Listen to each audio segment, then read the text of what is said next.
Заканите за убиства за кои пријава поднесе градоначалникот на Чаир Висар Ганију не се ништо ново во Дуи.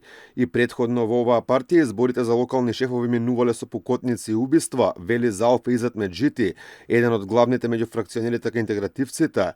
Како пример го даде Куманово, велејќи дека не сакаат да дозволат такви сценарија се прелеат и во скопскиот дел на партијата.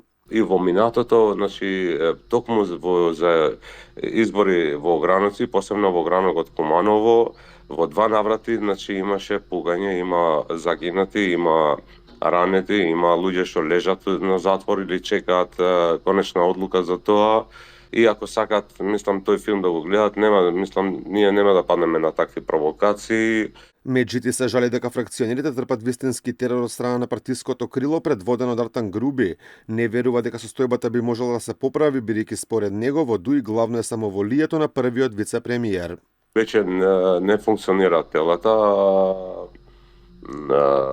Нас не исклучија, значи, од Централното претседателство, сите тие кои што размислуваат како нас ги разрешија, значи, од владини функции на локално ниво, одат до мобинг, значи, таму кај што се вработени, и со ова, значи, со овој процес не статутарно, значи, сакат и ограновците, значи, да ги поставуваат луѓе послушни. Меджити потврдува дека Ганију добил закани од Муарем Хасани, кој е кандидат за председател на огранокот на Дуи во Бутел. Според него главен проблем е што надлежните се уште не реагираат, иако постои пријава за овој случај. Значи, тоа што го кажа господинот Ганију, само можам да го потврдам.